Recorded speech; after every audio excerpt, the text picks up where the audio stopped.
நம்பிக்கை நம்பிக்கை நம்பிக்கை நம்பிக்கை இல்லாமல் நாளை இல்லை.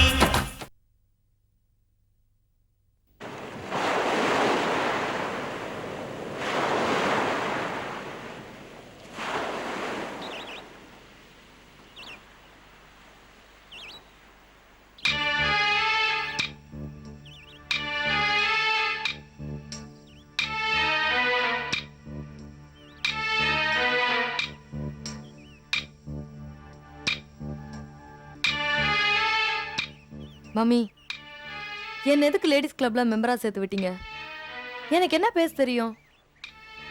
நீ என்ன மாதிரி பெரிய ஆளா முன்னுக்கு வரணும். எனக்கு வர வர வசந்த் மேல நம்பிக்கை குறைஞ்சிக்கிட்டே வருது. அவன் பேர்ல இருந்த டெக்ஸ்டைல் யூனிட் நம்ம கையை விட்டு போக போகுது. டோட்டலா நிர்வாகமே இப்ப அவன் கண்ட்ரோல்ல இல்ல. ஏன் மம்மி அப்படி சொல்றீங்க? அண்ணன் முன்னாடியெல்லாம் கம்பெனியை தன்னோட கண்ட்ரோல்ல வச்சுக்கிட்டு நல்லபடியா தானே பார்த்துட்டு இருந்தாரு. இப்ப ஏன் அவரால் முடியல? இப்ப அவன் மனசு அவன் கண்ட்ரோல்ல இல்ல அருணா. மனசு ஒழுங்கா இருந்தா தானே எல்லாம் ஒழுங்கா இருக்கும். ஜெயந்தி அவசரப்பட்டு கல்யாணம் பண்ணது அவன் வாழ்க்கையை சீரழிச்சிடுச்சு. அண்ணனுக்கு தான் கல்யாணம் ஆயிடுச்சு. இப்ப என்ன மம்மி பண்ண முடியும்? நந்தினின்னு ஒருத்தைய காதலிச்சுட்டு ஜெயந்தியை கல்யாணம் பண்ணிக்கிட்டது எவ்வளவு பெரிய தப்பு தெரியுமா? இன்னைக்கு அந்த நந்தினி தானே நம்ம குடும்பத்தையே போட்டு வாட்டிக்கிட்டு இருக்கா. அவன் நந்தினியை காதலிச்சிருக்க கூடாது. சரி, ஏதோ காதலிச்சு தொலைச்சிட்டான். முதல்ல அவளை செட்டில் பண்ணிட்டு அப்புறமேல கல்யாணம் பண்ணிருக்கணும். ஏதோ எடுத்தேன் கவுத்தேன்னு எல்லா விஷயத்திலயும் இருக்கா. மம்மி, அண்ணன் கிட்ட சொல்லி நீயாவது அவர் திருத்த கூடாதா? அவனுக்காக தானே நான் போராடிட்டு இருக்கேன். என்னால முடிஞ்ச அளவுக்கு அவனை காப்பாத்த முயற்சி பண்ணிட்டு இருக்கேன். அவன் சீரழிஞ்சுதான் ஆகணும்னு விதி ஸ்ட்ராங்கா இருந்ததுன்னா அதுக்கு நான் என்ன பண்ண முடியும்? கம்பெனி அடமானத்துல இருக்குன்னு நோட்டீஸ் ஒட்டிட்டாங்க. அதனால வெக்கப்பட்டுட்டு கொஞ்ச நாள் கம்பெனிக்கே போகாம இருக்காமா. அப்புறம் நான் தான் அவனுக்கு அட்வைஸ் பண்ணி நம்ம கம்பெனிக்கு போப்பான்னு சொல்லியிருக்கேன். யார் மேலேயும் கோச்சுக்கிட்டு நம்ம கம்பெனிக்கு போலன்னா நஷ்டம் யாருக்கு? மம்மி, டெக்ஸ்டைல் யூனிட்டை நம்ம வித்துதான் ஆகணுமா? அட்வான்ஸ் கூட வாங்கியாச்சேம்மா. இனிமே என்ன பண்ண முடியும்? நீங்க முயற்சி பண்ணா அதை விற்காம தடுக்கலாமே மம்மி. முடியாதுமா. நம்ம கம்பெனி 70 லட்சம் ரூபாய் கடன்ல அடமானத்துல இருக்கு. டெக்ஸ்டைல் யூனிட்டை வித்தாதான் என் பேர்ல இருக்க கம்பெனியாவது நமக்கு முழுசா கிடைக்கும். இப்ப டெக்ஸ்டைல் யூனிட்டை விற்க வேண்டான்னா அப்புறம் எந்த சொத்தையும் நம்ம சீக்கிரமா விற்க முடியாதுமா. சீக்கிரமா வேலை போறதுக்கு டெக்ஸ்டைல் யூனிட்டும் அப்புறம் நம்ம வீடும் தான் இருக்கு. நீ வேற வசந்திக்கிட்ட போய் இதெல்லாம் சொல்லிட்டு இருக்காத. உன் புருஷனுக்கு கம்பெனி ஆரம்பிச்சு தரோன்னு தான் அவரை வெளிநாட்டுக்கு அனுப்பியிருக்கோம். அவர் வரும்போது நம்ம சொத்து வீடு எல்லாத்தையும் இழந்துட்டு இருந்தா அப்புறம் உனக்கு மரியாதையே இல்லாம போயிடும். அதனாலதான் நான் உன்னை ஜாக்கிரதையா இருக்க சொல்றேன்.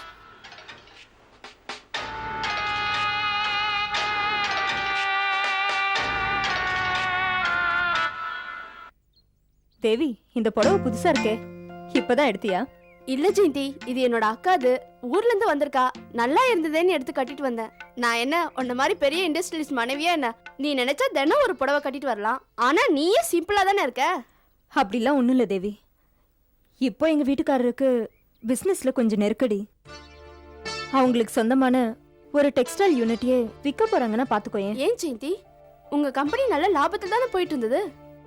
இப்போவும் லாபத்துல தான் போயிட்டு இருக்கு தேவி. ஆனா மொத்தமா கடன் அடைக்க வேண்டிய சூழ்நிலை. தினம் தினம் கடன் தொழிலிருந்து அவசப்பட்டு இருக்கிறத விட அந்த கம்பெனியை டிஸ்போஸ் பண்ணிடுறது நல்லதுன்னு நாங்க முடிவு பண்ணிட்டோம்.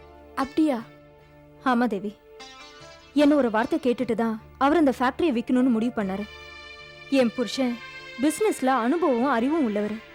இருந்தாலும் பொண்டாட்டிங்கிற ஸ்தானத்துக்கு மரியாதை தரணுங்கிறதுக்காக என்ன கேட்காம எந்த ஒரு காரியமும் பண்றது இல்ல தெரியுமா? பொண்டாட்டிக்கிட்ட என்ன கேக்குறது?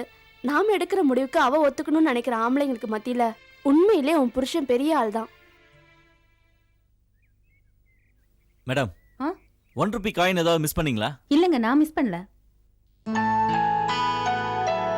மேடம், 1 ரூபி காயின் ஏதாவது மிஸ் பண்ணிட்டீங்களா? இல்லங்க.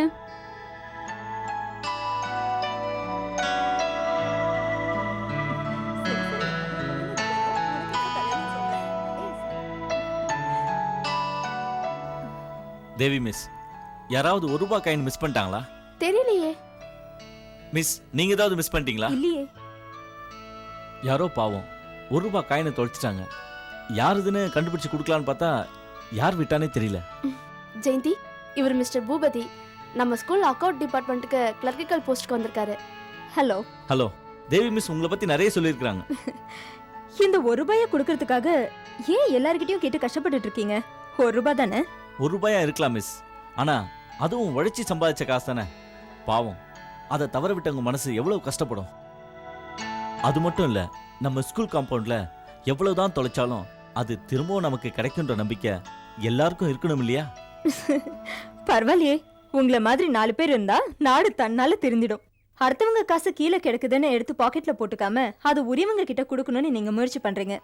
அது உண்மையிலேயே ரொம்ப நல்ல விஷயங்க. தனக்குள்ள நம்பிக்கை இருக்கிறவன் நிச்சயமா அடுத்தவன் காசுக்கு ஆசைப்பட மாட்டான். ஹீரோஷிமால அணுகுண்டு வெடிச்சோம், இன்னைக்கு ஜப்பான் விஸ்வரூபம் எடுக்கலையா? எல்லாத்துக்கும் காரணம் நம்பிக்கை தான் மிஸ். ஜெயந்தி, மனசு நொந்து இருக்கவங்க சார் கிட்ட ஒரு 5 நிமிஷம் பேசினாங்கன்னா மழை மாதிரி மறுபடியும் எந்திரிச்சிடுவாங்க. அந்த அளவுக்கு தன்னம்பிக்கையின் சின்னமா இருக்காரு. தேவி, பெல் அடிச்சாச்சு, வா கிளாஸுக்கு போலாம். வரேன் சார். வரேங்க. மிஸ், யாராவது ₹1 காணும்னு உங்ககிட்ட வந்தாங்கன்னா உடனே எங்கிட்ட அனுப்புங்க. கண்டிப்பா வா. ஆ.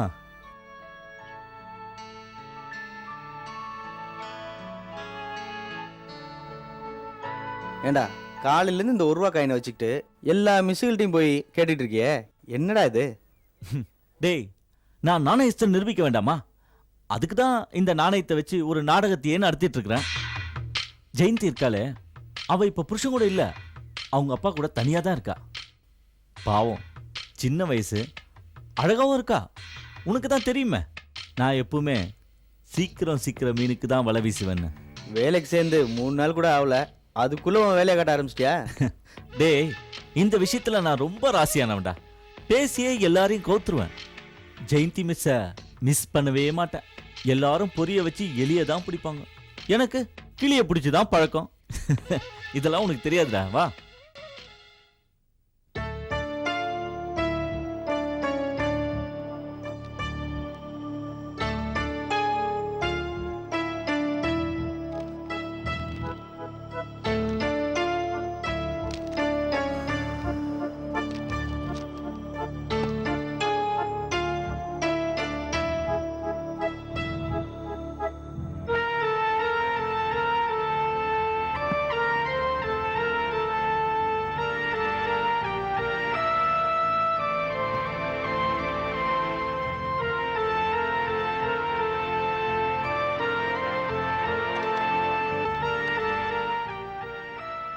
ஆறுமுகம், கொஞ்சம் உள்ள வாங்க.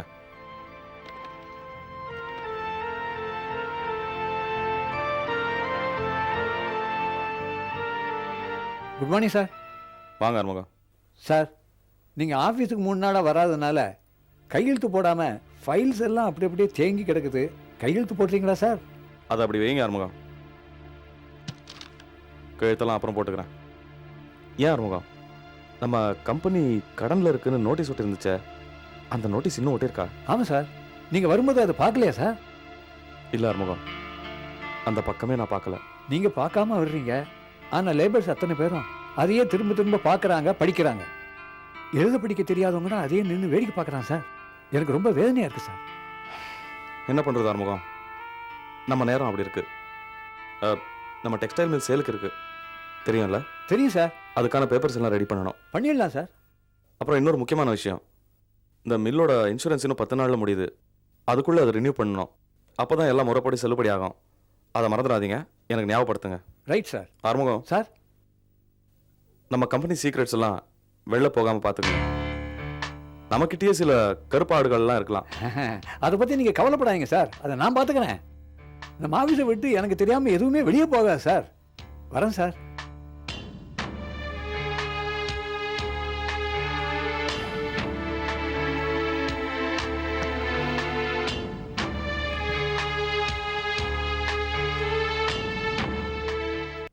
மேடம், வசந்துக்கு சொந்தமான டெக்ஸ்டைல் யூனிட் சீக்கிரமா கைமாறி போயிடும்னு நினைக்கிறேன். இல்ல ஆறுமுகம், அது கை மாறக்கூடாது. அதுதான் எப்படின்னு நான் யோசிச்சுட்டு இருக்கேன். அந்த ஆளை கூப்பிட்டு பேசியும் பார்த்துட்டேன், மேற்கொண்டு பணமும் தரேன்னு சொன்னேன். ஆனா எதுக்கும் மசிய மாட்டேங்கிறான். ஏமா, எதிரி எல்லா சொத்தையும் இழக்கணும் தான் எல்லாரும் ஆசைப்படுவாங்க. அவங்க விற்கிறதுக்காக நீ ஏமா வருத்தப்படுற? அப்பா, வசந்தும் சிந்தாமணியும் அந்த கம்பெனியை வித்துட்டா அப்புறம் அவங்க கையில நிறைய பணம் வந்துடும். அதை வச்சு நம்ம 70 லட்சம் ரூபா கடனை அவங்க ஈஸியா அடைச்சிடுவாங்க. அதுக்கப்புறம் நமக்கும் அவங்களுக்கும் எந்த சம்மந்தமே இல்லைன்னு ஆயிடும்.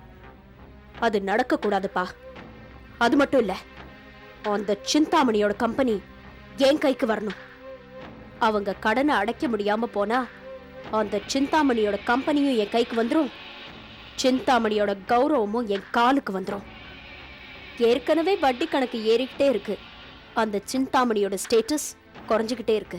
ஓஹோ, இதுல இவ்வளவு விஷயங்கள் இருக்காமா? நான் இந்த மாதிரி ஆங்கிள் சிந்தனை செய்யவே இல்லைம்மா. உண்மைதாம்மா, நீ அவங்களால பாதிக்கப்பட்டவ இல்லையா? உணவுக்காக ஓடுற புலியை விட உயிருக்காக ஓடுற மானோட வேகம் அதிகமாத்தாமா இருக்கும். ஆறுமுகம் மேடம், வசந்த் அந்த டெக்ஸ்டைல் யூனிட்டை விற்க முடியாம எப்படியாவது தடுக்கணுமே. அது முடியாது போல் இருக்கேன் மேடம். டெக்ஸ்டைல் யூனிட்டோட இன்சூரன்ஸ் பாலிசியை கூட ரெனியூவல் பண்ண சொல்லி வசந்த் சார் இன்னைக்கு தான் என்கிட்ட சொன்னார். கம்பெனியை விற்க போகிறோம், மறந்துடாம ரெனியூவல் பண்ணாதான் பிஸ்னஸை டீல் பண்ண முடியும்னு வசந்த் சார் என்கிட்ட சொன்னாரே. வழி கிடைச்சிடுச்சு. ஆறுமுகம் மேடம், வசந்த் அந்த டெக்ஸ்டைல் யூனிட்டை விற்க போறதில்ல. என்னம்மா சொல்ற? சொல்றேன்பா. வசந்த் அந்த இன்சூரன்ஸ் பாலிசியை ரினியூ பண்ணக்கூடாது. அது எப்படி மேடம் ரெனியூவல் பண்ணாம இருப்பாரு? அதை ரினியூ பண்ணாம இருக்கிறது நம்ம கையில தான் இருக்கு. அது முடியுமா madam? Nothing is impossible Arumugam. முயற்சி பண்ணா முடியாதது எதுவுமே இல்ல. இன்சூரன்ஸ் கம்பெனிக்கு போக வேண்டிய செக்கை என்கிட்ட கொண்டு வந்து கொடுங்க, மீதிய நான் பாத்துக்கிறேன். வசந்த் கையெழுத்து போட்டு கொடுத்த செக் இன்சூரன்ஸ் கம்பெனிக்கு போக கூடாது, அது என் கைக்கு தான் வரணும். அந்த செக்கை வச்சு நீங்க என்ன பண்ண போறீங்க? எல்லாத்தையும் விளக்கமா உங்ககிட்ட சொல்லிட்டு இருக்க முடியாது. செக்கை கொண்டு வந்து கொடுங்க, மீதி போக போக உங்களுக்கே புரியும். ஓகே மேடம், அதை நான் ஃபாலோ பண்ணிக்கிறேன். வரேன் மேடம். ம். வரேன் சார். சிந்தாமணி கம்பெனியில் வேலை பார்த்துக்கிட்டு அவங்க கிட்டே சம்பளத்தை வாங்கிக்கிட்டு எவ்வளோ துரோகம் பண்ணுறான் பார். நந்தினி, இந்த மாதிரி ஆளுங்கிட்ட நீ ரொம்ப ஜாகிரதையா இருக்கணும். நான் வாழ்க்கையில நிறைய துரோகிகளை சந்திச்சவதான்ப்பா. யாரை எந்த இடத்துல வைக்கணும்னு எனக்கு நல்லாவே தெரியும்.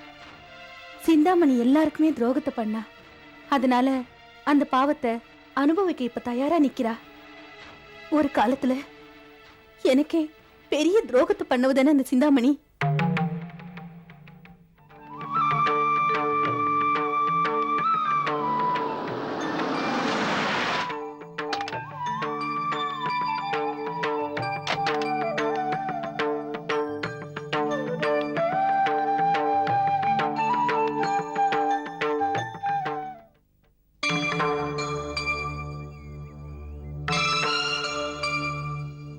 வணக்கம்மா. வணக்கம். ஏம்மா கோயில் பூட்டி இருக்கு? கோயில் தர்மகர்த்தா இறந்துட்டாருமா, அதனாலதான் பூட்டி இருக்கு. அப்படியா? ஆமாம்மா.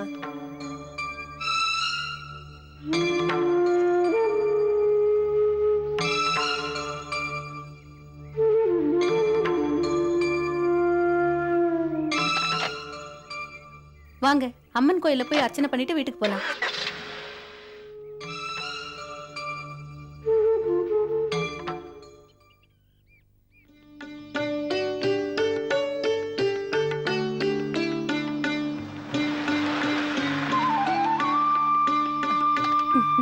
என்னம்மா கோயிலுக்கு போயிட்டு வரியா? ஆமா அண்ணே.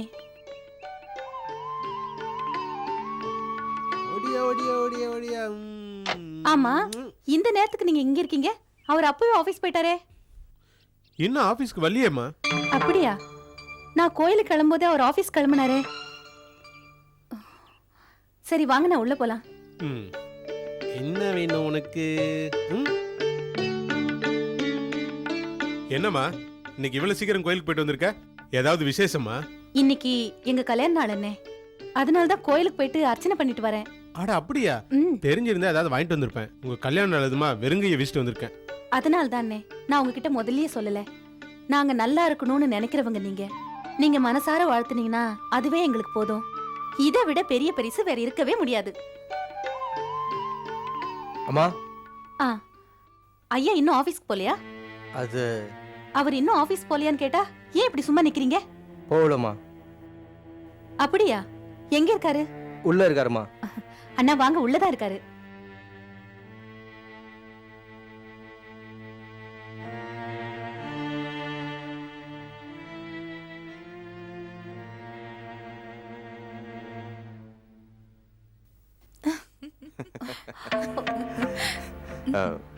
சிந்தாமணி இவ்வளோ சீக்கிரம் அவங்ககிட்ட நான் மனசை பறி கொடுப்பேன்னு நான் எதிர்பார்க்கறேன். நாளைக்கு வயிறு எனக்கு கேஸ் வாங்கிக்கிறேன். என்ன இதை கேட்டுட்டு உனக்கு என்ன தயக்கம்? நானும் உட்காந்து சொல்ல மாட்டேன். Oh,